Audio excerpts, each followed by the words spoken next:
Good morning and welcome to another little vlog.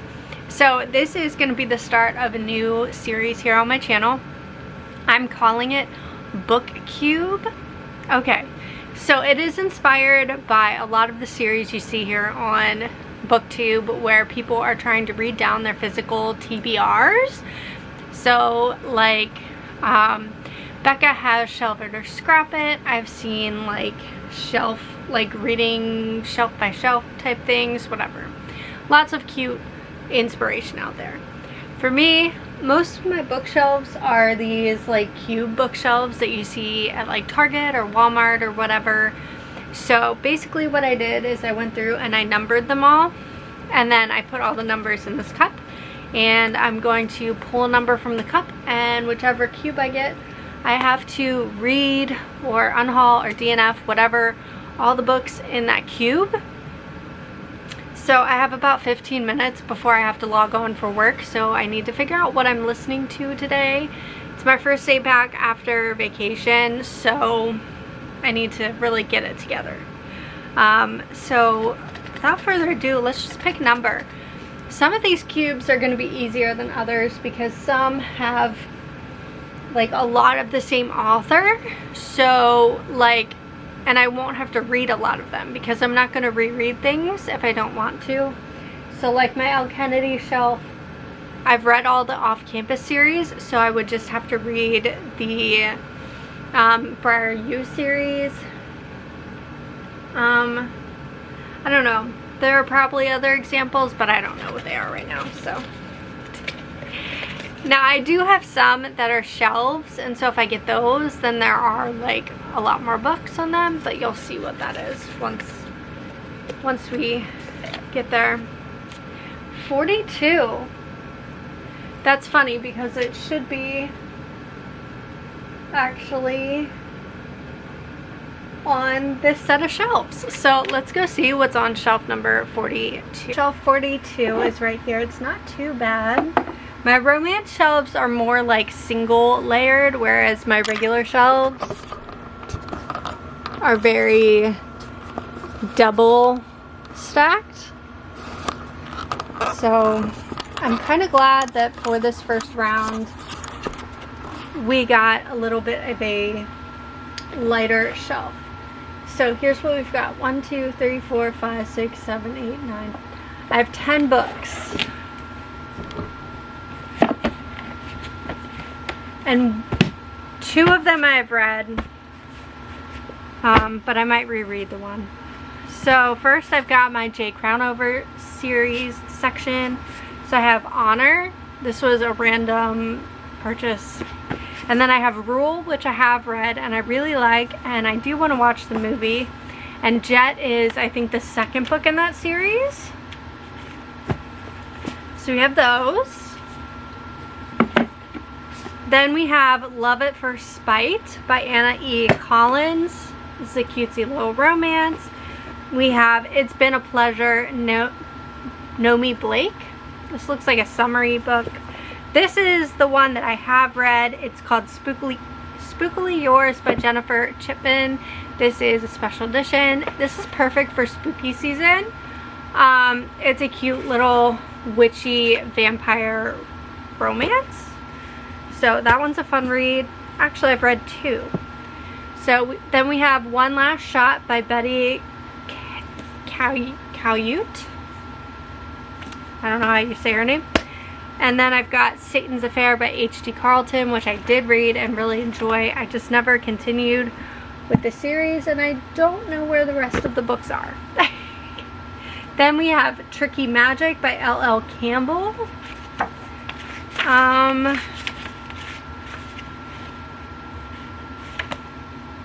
I don't know much about this at all. And then I have In a Jam by Kate Canterbury. So for my audiobook, I'm going to see if I have access to either Love at First Spite or One Last Shot, because this one is a Penguin Random House book, so I should have access to an audiobook if it exists. So I think that's where I'm going to start. And then I will figure out where I'm going from there. One Last Shot is available on Libby, so we've got that. The cover is totally different. So I think I'm gonna start with Love at First Spite, which says, oh, I think I bought this off of Pengo. It says, falling in love is the ultimate payback. They say living well is the best revenge, but sometimes spreading the misery seems a whole lot more satisfying. That's interior designer Danny Porter's justification for buying the vacant lot next to her ex-fiance's house. The house they were supposed to live in together before he cheated on her with their realtor. Danny plans to build a vacation rental that will A, mess with his view and his peace of mind, and B, prove that Danny is not someone to be stepped on. Welcome to Project Spite House. That plan quickly becomes complicated when Danny is forced to team up with Wyatt Montego, the handsome, haughty architect at her firm, and the only person able to draw blueprints. Wyatt is the kind of man who eats his sandwich with a knife and fork, but as they spend time together, Danny glimpses something deeper beneath his hard veneer. And the closer she gets to her goal, the more she wonders if winning revenge could mean losing something infinitely sweeter. Okay, so I'm excited for that. I have about 10 minutes, 4 minutes before I can log on, so I'm gonna go get everything set up in my office and get ready for my day.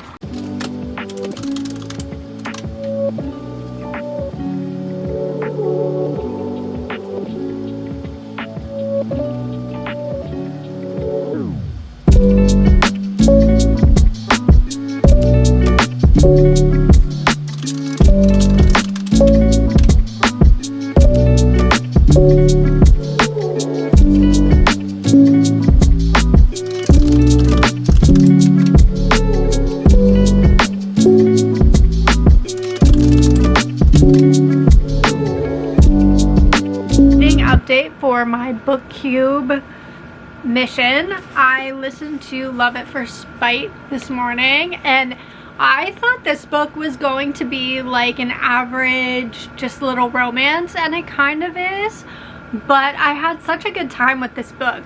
So we have our female main character, Danny. She works at like a building firm or whatever, and our male main character, his name is Wyatt, and he is like an architect, and we think that he's very like uptight, and she just recently got out of like an engagement because her fiance was having a relationship.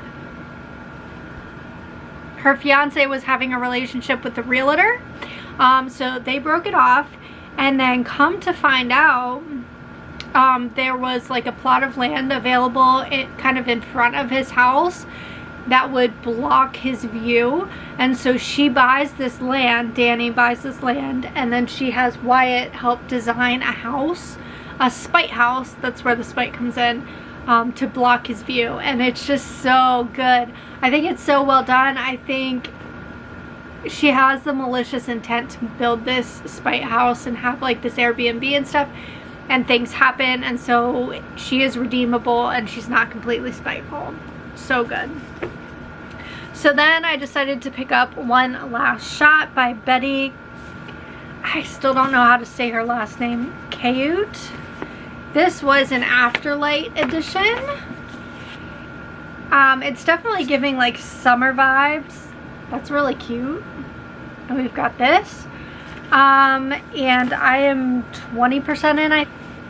I'm 23% in. So basically we have this woman, Emerson, and she is like a high fashion model, and she just broke up with her boyfriend who was an MLB player, and she had this marriage pact with her longtime friend Theo back from when they were in high school. And basically if they turned 28 and neither of them were married, they would get married 2 weeks after her birthday and a week after his birthday, because they have similar birthdays. So we come back into Emerson's life at this mark for the wedding pact. And so she is a high fashion model and he is a photographer for more like Target mainstream shoots. And so she asks her agent to put her on the shoot that she knows that he is working on, and they rekindle their friendship, and that's kind of where we're at. And we're trying to figure out if they're going to make good on this promise. But then there is some darker themes to this book. Her mom, I know so far, is like a hoarder, and I think there's going to be some talk of SA as well, and I'm wondering how that's going to play out. We are seeing like modern day, and then we're seeing flashbacks. So I'm having a really good time with this. I didn't have high hopes for either of these, and they're pretty good. So playing this game was a really good idea, or at least this game had good intentions for me. I still have the 3J Crown Over books, and I have the Beachy one and the Magic one. So I know the Magic one I can get on Everand. I have all the J Crown Over books on Libby, so I should honestly be able to finish them Wednesday, Thursday-ish. But then the only book that I don't have access to an audiobook for is In a Jam by Kate Canterbury. So I thought maybe I would go ahead and just physically read this one. I'm on my lunch break and I have like 37 minutes, so I'm gonna go sit outside, maybe eat an ice cream, and read this book a little bit. So this is the Hello Lovely edition. It is signed. It's got a cute little stamp that says Little Star Farms, Friendship, Rhode Island, established 1901. It says, when Shay Zucchini's step-grandmother died, she left Shay a tulip farm under two conditions. First, Shay has to move home to the small town of Friendship, Rhode Island. Second, and most problematic since her fiancé just called off the wedding, Shay must be married within a year. Marriage is the last thing in the world Shay wants, but she'll do anything to save the real home she's ever known. Noah Barden loved Shay's zucchini, not zucchini, back in high school. Not that he ever told her. He was too shy, too awkward, too painful, uncool to ask out the beautiful, popular girl. A lifetime later, Noah is a single dad to his niece, has his hands full running the family business. That old crush is the farthest thing from his mind until Shay returns to their hometown and turns his life upside down. So I'm excited to give this a try. It is 450 pages long, so that's crazy. I'm also really tired because it's my first day back from like vacation, and this is the first time I've had to wake up before like 10 o'clock in a week.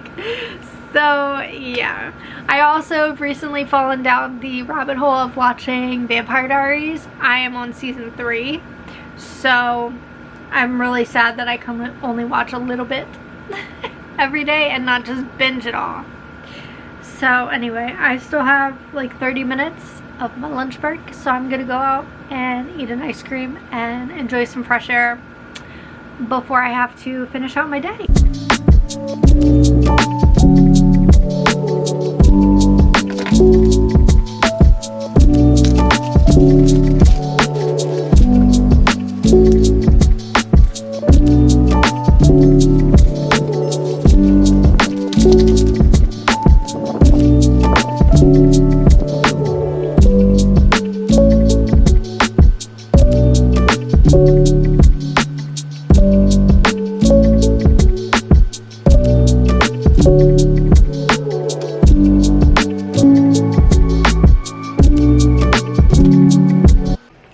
So happy Wednesday. I realize I haven't really updated this vlog. So I thought I would do that really quick because I have gotten quite a bit of reading done for this challenge. However, today and tomorrow my job is doing like a social media summit thing, and there's going to be live streams of like meetings and presentations pretty much all day.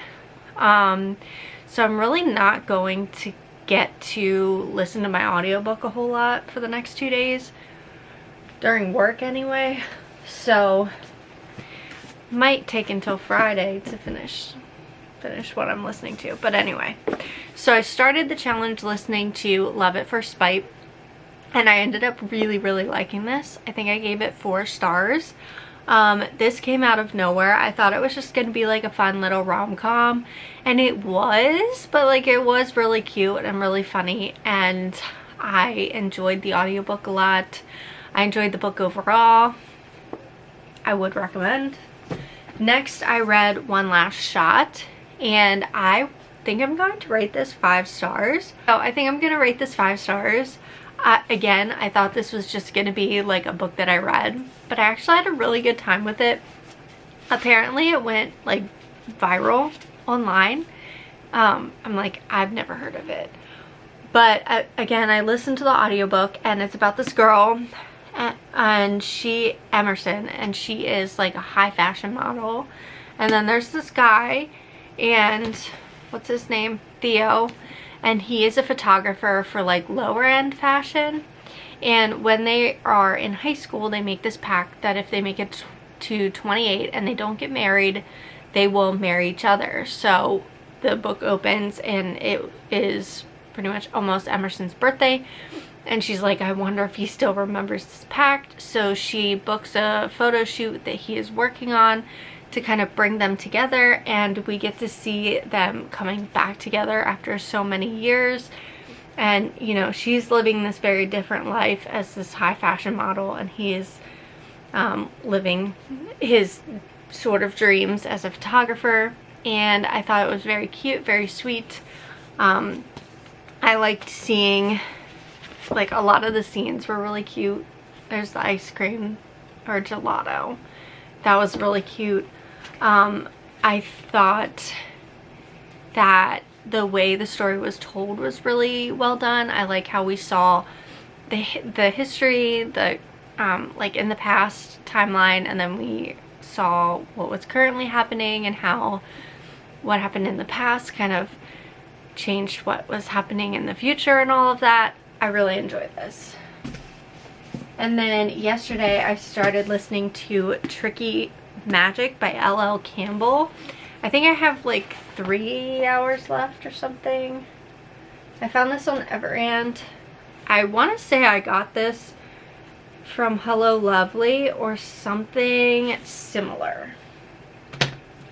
And it's about a witch. Alea is a witch, a mix of both the respected seers and the feared tricksters. On top of that, she has also spent her whole life in the shadows of her parents' infamous attempted destruction. After Alea's frequent and feared vision of the future shifts into something darker and more terrifying than before, she runs to a town that used to be a haven for her as a child. But things are no longer as they seem. The world of supernaturals is so much more than she thought, and after a run-in with a mysterious hunter, she finds her and her powers spiraling. Will the town of Glendover be the place she finally leaves her fears behind and embraces a new future? Or will her powers become destructive and result in her own destruction by the frustratingly handsome hunter? So, like, this is okay. I'm not loving it, and there are a lot of Harry Potter references.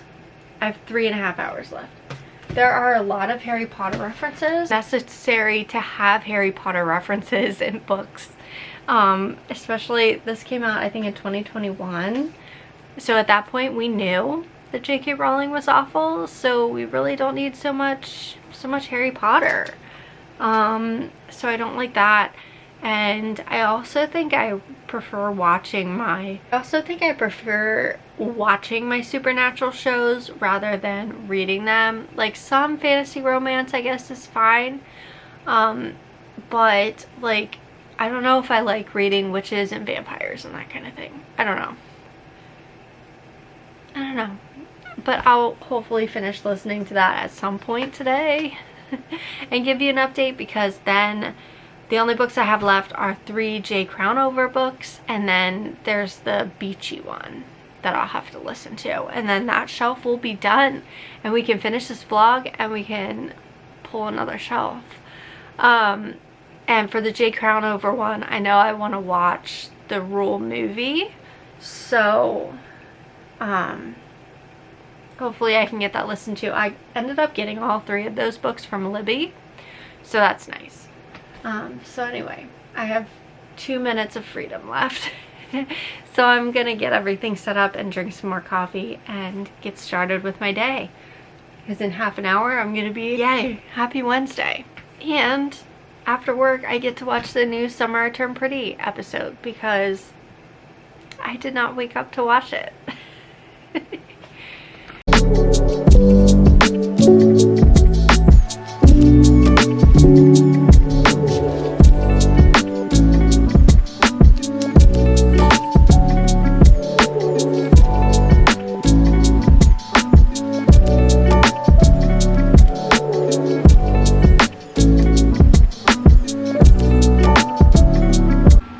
Welcome back. Okay, so I have not done a really good job at updating this vlog, but we are moving right along. I only have the 2 books that I have read in my box here, my cube, which I'm not rereading either. Although this is really cute and it's the perfect time of year, so like maybe if the opportunity strikes, but maybe in October. And this one, I thought I had the other books in the series, Haunting Adeline and Hunting Adeline. I thought I had those. So I'm gonna have to scour my shelves and see. If I do have those, I'll add one more to this cube, but if not, no big deal, we'll get to another time. So today at work, I did finish listening to Rule by Jay Crownover. This was a reread, but it was a book that I had been wanting to reread for some time. So that's why I did this reread, and I'm not doing that reread right now. And I would give it like a 4 star.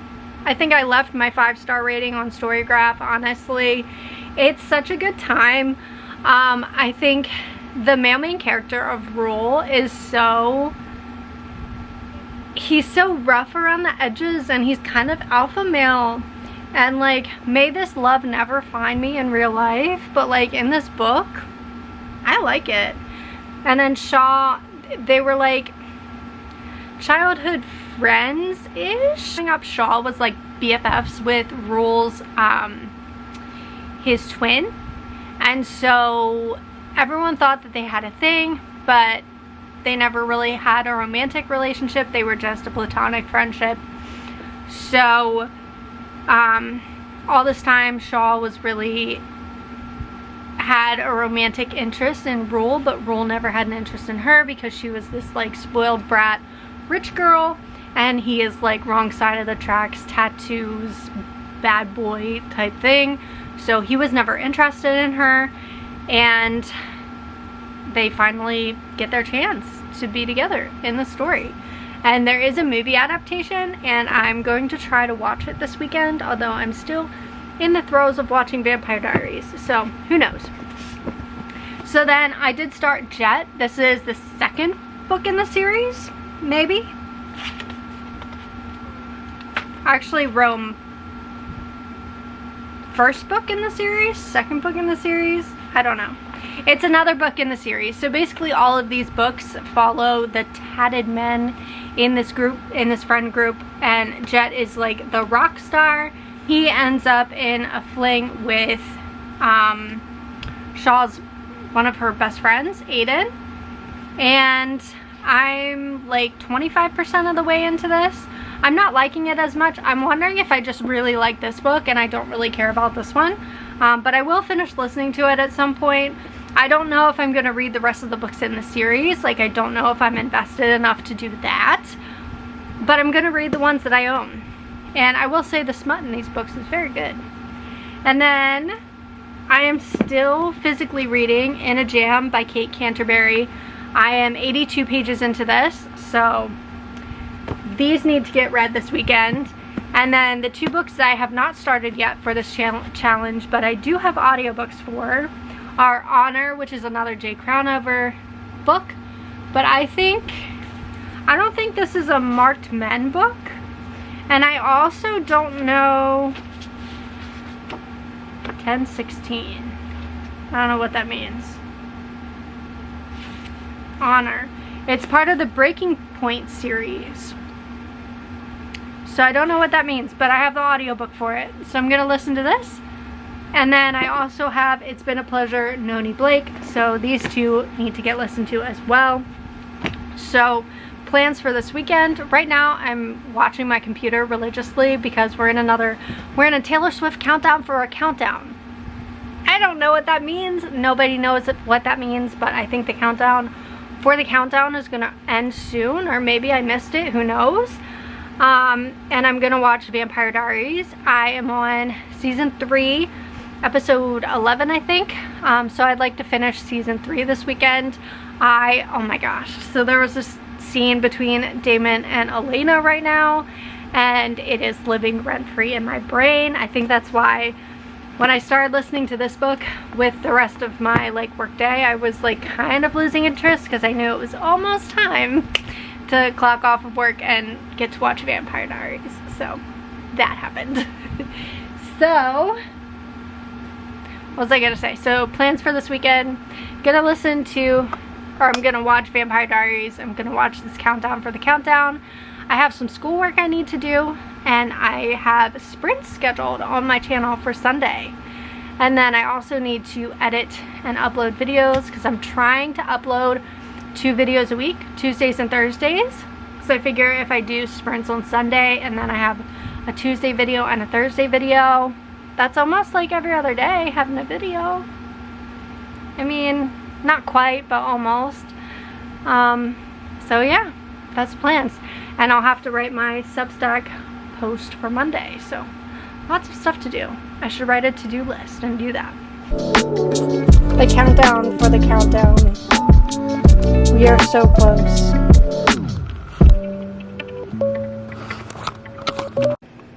Hello and happy Saturday. So I have my little to-do list written. I'm gonna include this in my Bookcube vlog, I think. So today's Saturday and I'm gonna focus on schoolwork and my personal curriculum work.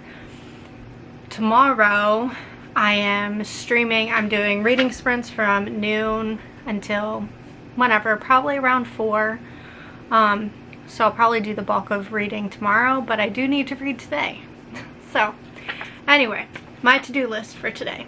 For my e-commerce class, I need to do, I had the play pause it video assignment, which I just finished. I have a discussion, an assignment, and then I'm supposed to be working on my final project a little bit at a time each week. So I'm gonna look at that and see what kind of ideas I have for that. For our final project for that class, we're supposed to make a website selling a product. So my idea for that is to make a Patreon. I think that kind of works. It can be a fake product, obviously, but I've been wanting to kind of make a Patreon for a while, and maybe I have ideas now. I don't know. We'll see. So then Shakespeare class, I'm taking, they're a series of classes on edX. So this is the first one, and it is Shakespeare's life and work. So I'm learning more about Shakespeare as a person. So there's 3 parts. I'm halfway in the middle of part 1. So ideally I would like to finish that course today so then I can move on to the other courses, because the idea is to do that one in conjunction with these other courses. And there's one about Hamlet that I want to do before Taylor's new album comes out, because I think it'll inform my experience of listening to that album. So I want to work on that.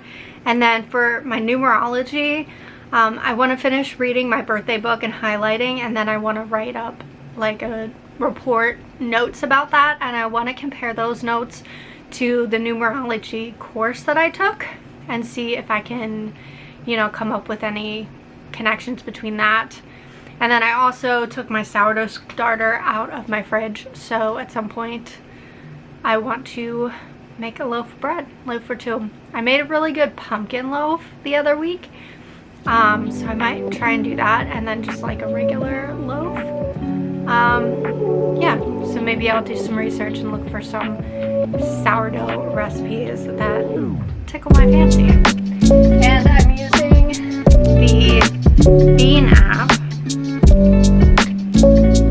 to do little sprints with myself. So I'm doing 45 minutes I work on like schoolwork or whatever, and then I'm gonna allow myself to either, I don't know if I'm gonna watch an episode of Vampire Diaries or if I'll do like 45 minutes schoolwork, 45 minutes like reading my book or whatever, get up, walk around, do all that kind of stuff. That way I can kind of get everything done that I want to do and also have a relaxing Saturday.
Finished this book, which means I have finally finished the first episode of my Bookcube reading challenge. So I don't truly remember if I gave like reviews of all of the books that I read, or if I've given reviews or talks about all the books. So I thought we could just wrap this vlog up with me telling you all about my reads. So this is the one that made this challenge last 2 weeks, because this was the physical read, In a Jam by Kate Canterbury. I really liked this book. You can tell I tabbed it. However, it is a 450 page, I don't know if I would even call it a slow burn romance, but it's about two people who went to high school together, and he liked her but she didn't know. And so then she goes back to her hometown and they end up marrying each other so that she can inherit her great-grandmother's farm.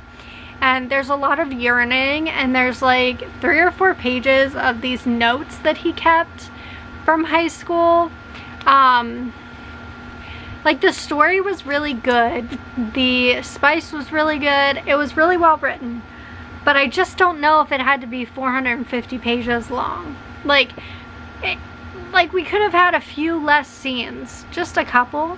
Like, if we could have taken 100 pages off of this book, it would have been perfect. Next, I had my J. Crownover reading event. So Rule was a reread, and I did enjoy it. I didn't watch the movie yet. I forgot to do that for this vlog, but now that I'm thinking about it.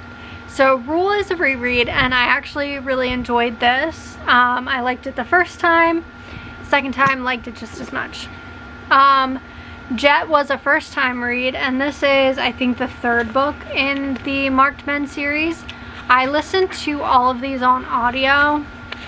I did not like it as much as Rule, but I did enjoy it, and I do want to finish this series in particular. However, I also listened to Honor. It's a Breaking Point novel. This is a totally different series, and this is more like mafia. And again, while the spice was really good in this, I just didn't really care about the mafia stuff. So while I like her as an author and like I like her writing, mafia is not for me. But the Marked Men series was, so I will continue with the series. I also listened to It's Been a Pleasure, Noni Blake, and this is about a woman who is trying to find herself. She's in her late 20s. She's trying to find herself through like having sex with random partners basically, but then she ends up meeting the Viking character, who ends up being someone that she really connects with. This was fun, like a 3-star. Then we have Tricky Magic, and this is a fantasy romance between a witch. I'm gonna be honest, I don't remember much about this. I read it like 2 weeks ago. I do remember there were a lot of Harry Potter references in here, which, like, in the year of our Lord 2025, can we stop? Can we stop with the Harry Potter references? Like, there are other magical series out there that we can reference, okay? So there's that. Next I have One Last Shot by Betty, I don't know how to say her last name, Coyote. This is the Afterlight special edition. I think she just had another book come out really recently. I loved this. I think I gave it a 4 or a 5 star. I listened on audio. Stunning. Stunningly beautiful. And this one is kind of also a second chance because we have 2 characters, Emerson and, what was the guy's name? Theo. So we have Emerson and Theo, and they make a pact that when they turn 28, if they're not married to someone else, they will marry each other.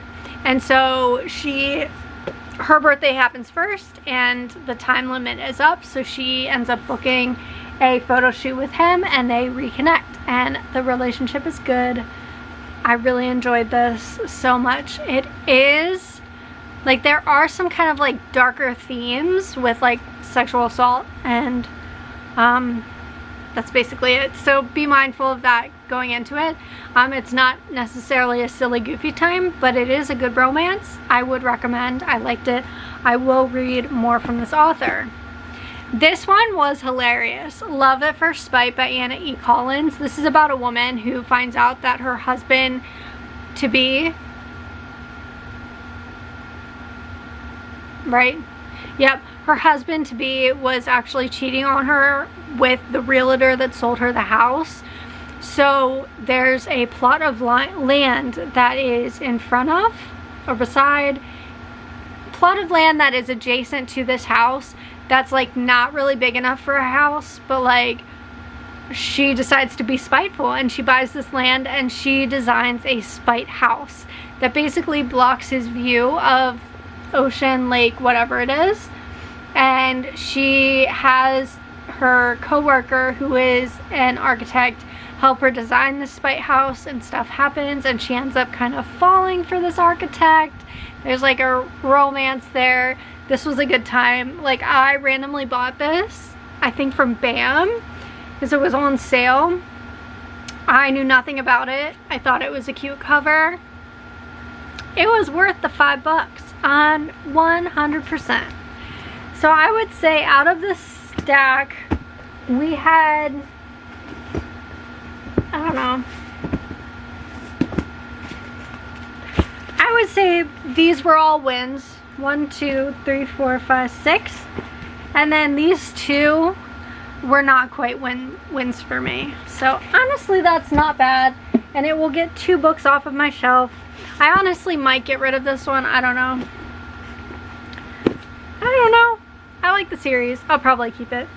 So yeah, I think we're gonna end this episode with picking our next number, because if this episode took 2 weeks to read and film, how long is the next episode gonna take? So let's pull our next number.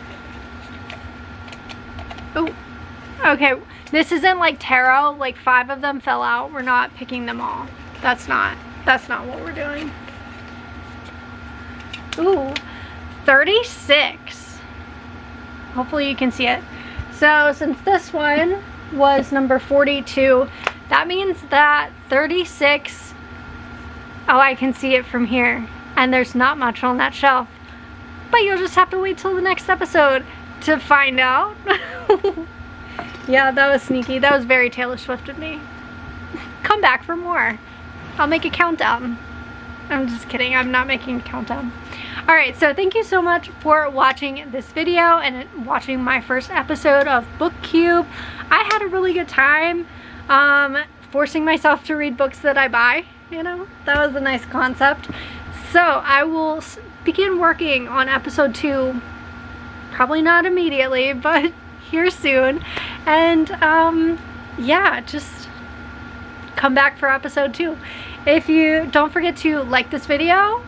If you liked it, leave me a comment down below. Are you trying to read your physical TBR? Let me know. And I'll just see you in my next video. Bye for now.